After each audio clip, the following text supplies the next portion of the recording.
Last time we talked about the mental disorder, intermittent explosive disorder, and the psychological trait of high trait anger, two major amplifiers of road rage, as well as where they're more prevalent, and the structural and cultural conditions behind that prevalence. Today, I want to share some in-the-moment anger management tools with anyone who recognize themselves in road rage or in other anger outbursts that happen with greater frequency and severity. Let's start with psychological tools. I'll share RAIN and CBT-based strategies. I mentioned RAIN before. It's a mindfulness-based psychotherapeutic technique. Here's how you can use it. Let's say someone cuts in front of you slowly, and you have to hit the brake and slow down. You feel annoyed and want to honk and tailgate them.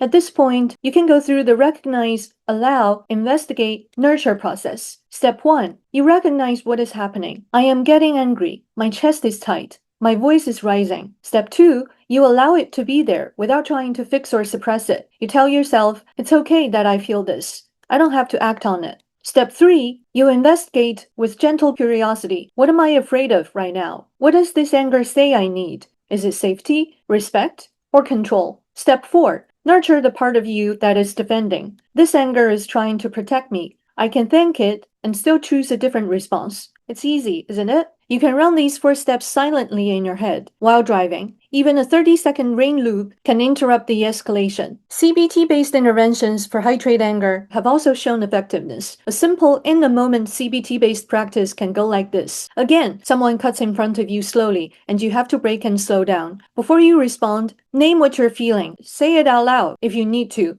I am angry. I feel disrespected. I feel out of control. Naming an emotion recruits the prefrontal cortex and begins to moderate the amygdala's threat response, a neurobiological shift confirmed by fMRI research at UCLA. Even a few seconds of naming creates a gap between the trigger and the response. Then, you test and reframe those hostile interpretations. Try turning, they're doing this to me, into, they're probably distracted. They might be new to town. Finally, remind yourself that aggressive actions have real-world consequences and reaffirm your values. I am an empathetic person, and I choose to act out my social responsibility behind the wheel. Now let's move on to physiological and breathing tools. Because IED and high trait anger involve an overactive accelerator, you need to manually engage the brake system, the parasympathetic nervous system. Try one of these in the car. Number 1. Physiological sigh. Step 1. You do 2 quick inhales through the nose. First long, second short to top off. Step 2, you do 1 slow exhale through the mouth.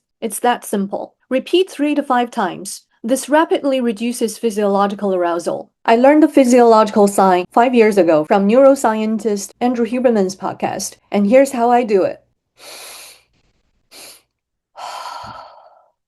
Number 2, 4-6 breathing. Inhale for 4 seconds, exhale for 6 seconds. Keep your shoulders relaxed. Do this for 1 to 2 minutes. Longer exhalations stimulate the vagus nerve and lower heart rate. Number 3, muscle reset. Unclench your jaw. Drop your shoulders. Release your grip on the steering wheel so your hands are loose but secure. This sends a bottom-up signal to your brain that you're not in immediate danger. These 3 are not just calm down tricks. They're neurobiological interventions that shift your body from fight or flight into a state where rational thinking can return. Eastern philosophies also offer good tools. Buddhist practice offers a parallel tool that maps directly onto road rage, the second arrow. We mentioned this mental switch before. Here's a quick catch-up for those who are new here.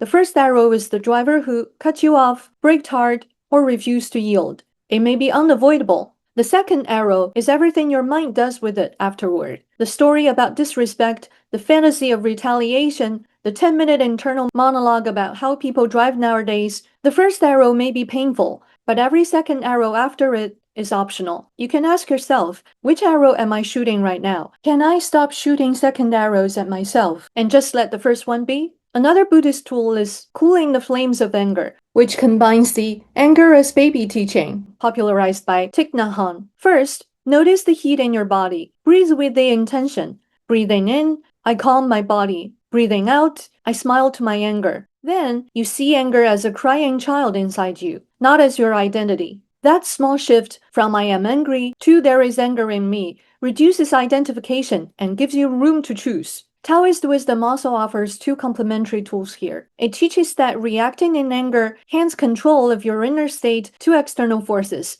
To counter that, Taoist philosophy offers wu wei, meaning effortless action. Instead of forcing your way through traffic or correcting other drivers, you flow with conditions. You adjust speed, change lanes early, and let others go ahead. This is not weakness, it's strategic non-resistance that preserves your energy and safety. And then there's the empty boat, a parable from the Taoist classic Zhuangzi, written in the 4th century before Common Era. A man crossing a river is struck by another boat. If the boat is empty, he feels no anger. He simply navigates around it.